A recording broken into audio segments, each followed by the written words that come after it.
इस कहानी के लेखक हैं धीरज कुमार सालुंके। रात के 12:30 बज रहे थे। कोल्हापुर में धाराशिव जाने वाली सीनियर कॉलेज के छात्रों की बस जंगल के रास्ते से गुजर रही थी। ट्रिप खत्म करके वे वापस धाराशिव आ रहे थे। दिन भर मौज मस्ती करने की वजह से सभी छात्र थक कर सो गए थे। दरवाजे की सीट के पास विकास सर और सुशील सर खर्राटे ले रहे थे। बस ड्राइवर विजय मामा भी नींद में बस चला रहे थे। उनके बगल वाली सीट पर प्यून पांडु मामा बैठे हुए थे कि तभी बस के सामने जंगली सुअरों का झुंड आया। विजय मामा ने बस जंगल में रोक दी। कुछ देर में जब रास्ता खाली हुआ तो बस फिर से चलने लगी। कुछ ही देर में विकास सर के पीछे ही दूसरी सीट पर बैठा श्याम नींद से जाग गया। श्याम की उम्र 21 साल थी। पढ़ाई में बहुत तेज था, लेकिन हमेशा अकेला रहने वाला। ना किसी से बनती थी, ना ही उसका कोई दोस्त था। वह दूसरी सीट पर अकेला बैठा हुआ था। सर, टॉयलेट जाना है। सर ने आधी आंखें खोलकर खिड़की से बाहर देखा। बस अभी भी जंगल में ही थी। थोड़ी देर बैठ जाओ, जब जंगल खत्म होगा तब मुझे उठा दो, मैं बस रोक दूंगा, वे बोले और फिर आंखें बंद कर सो गए। शाम बस की खिड़की से बाहर देखने लगा और जंगल खत्म होने का इंतजार करने लगा।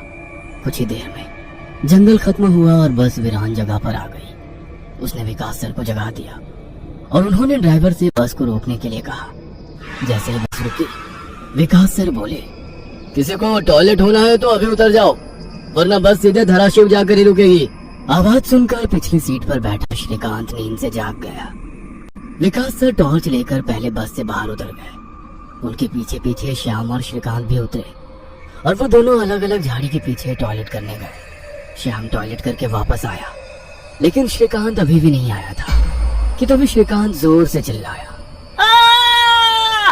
उसकी आवाज सुनकर विकास सर और श्याम उसकी ओर भागे, लेकिन तभी श्रीकांत झाड़ी से बाहर आया। क्या हुआ, क्यों चिल्लाए थे? कुछ नहीं सर, चप्पल से होकर कांटा पैर में चुभा। उसकी आवाज सुनकर ड्राइवर और पियून भी नीचे उतरे थे। वो सब बस में वापस चढ़ने ही वाले थे कि तभी एक बाइक बस के सामने आकर रुक गई। अरे भाई साहब, यहाँ के नहीं हो क्या आप? क्या आपको पता नहीं कि इस रास्ते पर लोगों को हमेशा चकवा लगता है? बाइक चलाने वाला बोला। चकवा नाम सुनकर विकास सर बोले, हाँ पता है, हम बस निकल ही रहे हैं। और वो सब बस में बैठ गए। सर, वो आदमी किस चकवे के बारे में बात कर रहा था? पियून ने अगले सीट से ही मुड़कर विकास सर से पूछा। हिंदी में चकवा मतलब छलावा, छलावा मतलब भूत।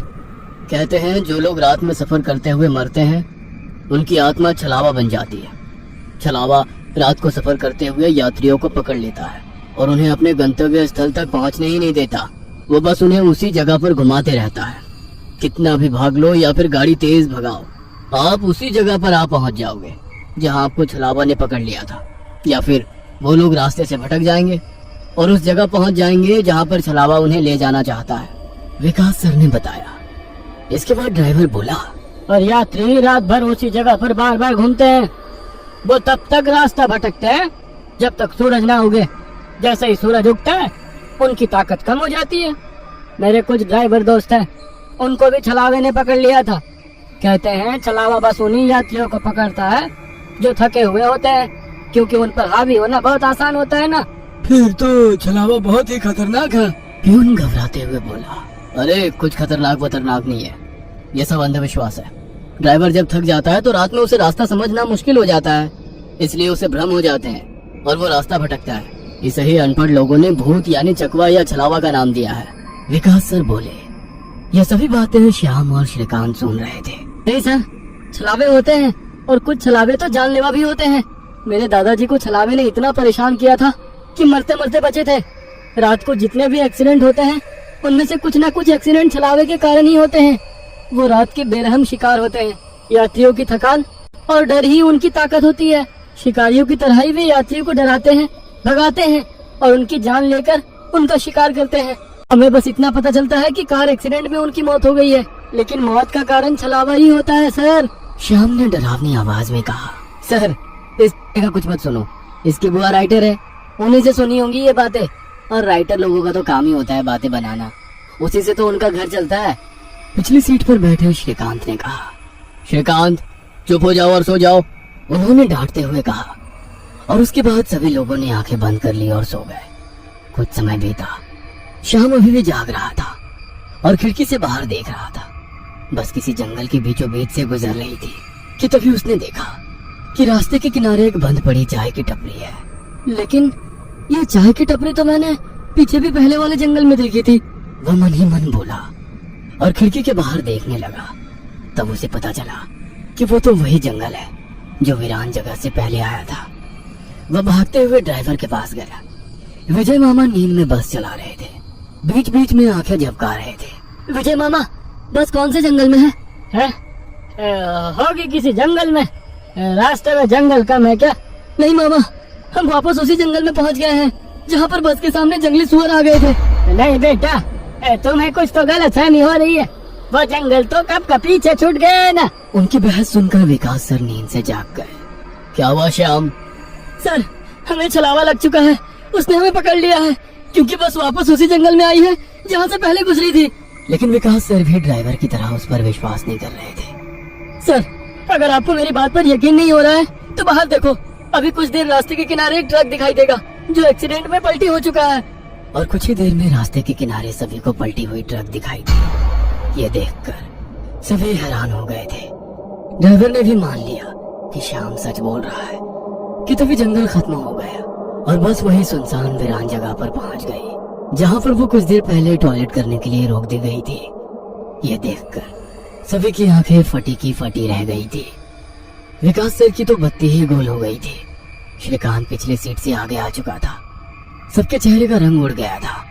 बस अभी भी रास्ते पर चल रही थी कि तभी वो फिर से वापस वही जंगल में पहुंच गई। वह सभी जान गए कि उन्हें छलावा ने पकड़ लिया है। ड्राइवर कोई दूसरा रास्ता मिलता है या नहीं ये देख रहा था, लेकिन फिर भी बस वापस उसी जंगल में आ जाती थी। ऐसा लग रहा था कि मानो पूरी दुनिया में बस वही एक रास्ता है जो घूम फिर कर उसी जंगल में ले आता है। सर, अभी इस छलावे से कैसे निकले? मैंने सुना है कि छलावे से बाहर तभी निकल सकते हैं जब सुबह हो जाए। इसका मतलब हमें रात भर इसी सड़क से गुजरना होगा, जंगल से वीराने में और वीराने से जंगल में। क्यों ना हम सुबह होने का इंतजार करते हुए उसी वीरान जगह पर रुक जाए। ड्राइवर बस चलाते हुए बोला। लेकिन शायद मैंने सुना है कि छलावे में रुकना ठीक बात नहीं है। नहीं सर, मेरी बुआ ने बताया था कि अगर सेफ जगह मिल जाए तो रुकने में कोई परेशानी नहीं है। बस इतना ही पता है तुम्हें? और कोई तरीका नहीं है क्या? है, लेकिन वो अभी के लिए नहीं है। और वैसे भी अगर जिस छलावे ने हमें पकड़ा है, अगर वो कमजोर हुआ तो उसकी शक्तियाँ कुछ ही देर में कमजोर हो जाएंगी और हम छलावे से छूट जाएंगे। फिर वो छलावा हमें नहीं पकड़ सकता। इन सभी की बातें सुनकर सोए हुए सुशील सर जाग गए। अरे क्या हुआ? आ गया क्या मेरा बोरगांव? सुशील सर उबासी लेते हुए बोले। तभी सभी ने उन्हें घटी हुई घटना बता दी। यह सुनकर सुशील सर के तो मानो होश ही उड़ गए। लेकिन तभी ड्राइवर जोर से चिल्लाया, सर, आगे एक गांव आया है। यह सुनकर सभी लोग ड्राइवर की तरफ भागे।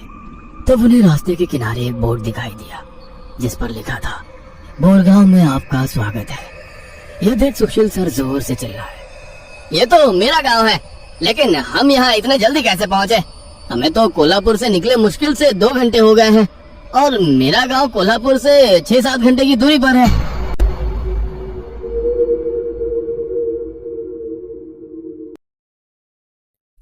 ये एक मेरी खौफनाक कहानी है जो मुझे पिछले साल पेश आई थी जब मैं 15 साल का था।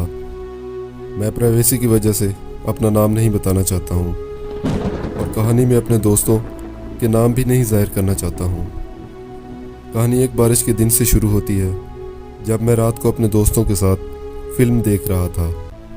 मैं अपने दोस्तों को फर्जी नाम एक्स और वाई दे देता हूँ। चूँकि हम एक ही मोहल्ले में रहते हैं तो नाम का पोशीदा रखना ज़रूरी है। बाहर गरज चमक के साथ बारिश हो रही थी। वो रात को मेरे साथ मेरी दादी के घर पर रहे। दादी का घर बहुत बड़ा है जिसमें 2 खाली कमरे हैं। मेरे दोनों दोस्त जो कि आपस में भाई हैं बाइपोलर डिसऑर्डर की बीमारी में मुब्तला हैं। इससे पहले कि हमें सोने के लिए जाना था, एक्स और वाई के दरमियान झगड़ा हो गया क्योंकि वो एक ही कमरे में एक साथ नहीं सोना चाहते थे। इसलिए एक्स ने सोफे वाले कमरे में सोने का फैसला किया। रात को बहुत गरज और बिजली चमक रही थी जिसकी वजह से मेरा सोना मुश्किल हो गया। लेकिन सुबह 3 बजे के करीब जब सब कुछ पुरसकून हो गया तो मैंने एकदम से अजीबोगरीब आवाज़ें सुनी, जैसे खुरचना और कराहना। मैं उठकर किचन में पानी पीने गया।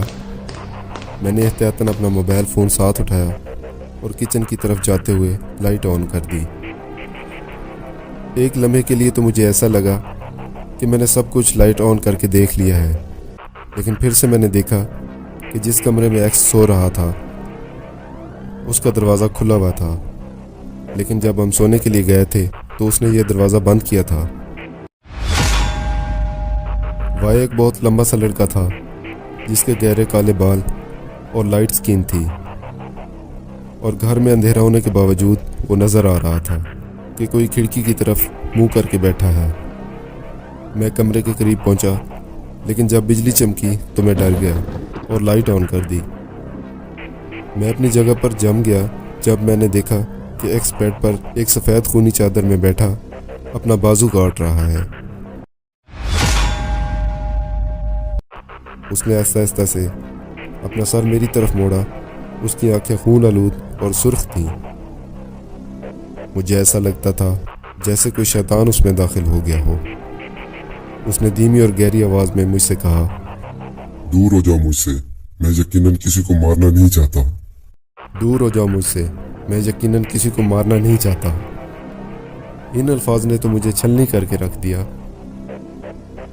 मैं चंद सेकंड के लिए हैरान और परेशान साकिन खड़ा रहा। फिर मैं आहिस्ता से पीछे हट गया और दरवाज़ा बंद करके ताला लगा दिया। मैं आधे घंटे तक सोफे पर बैठा सोचता रहा कि अब क्या करूं। जब मैंने अचानक तेज़ आवाज़ सुनी जैसे कुछ टूट गया हो, तो डर के मारे मैंने वाय को जगाया और अपनी दादी को कॉल की, जो एक बीमार पड़ोसी की देखभाल के साथ साथ घर में रह रही थी। हमने जल्दी से अपना सामान इकट्ठा किया और घर को ताला लगा दिया।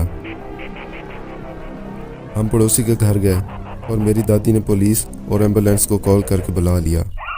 जब वो पहुंचे तो उन्होंने एक्स को कमरे में बेहोश पाया और उसे हॉस्पिटल ले गए। कमरे का दरवाज़ा खुरचा हुआ और खून से भरा हुआ था, और फर्श पर टूटा हुआ खंजर भी पड़ा था। एक्स बच गया और वो बिल्कुल ठीक है, और अब वो स्कूल जा रहा है। इसके बाद से मैं दोबारा कभी भी एक्स के साथ एक ही घर में नहीं सोया, क्योंकि मुझे अब भी डर है कि अगर मैं उस रात दरवाज़ा बंद ना करता तो कुछ बहुत ही बुरा हो सकता था।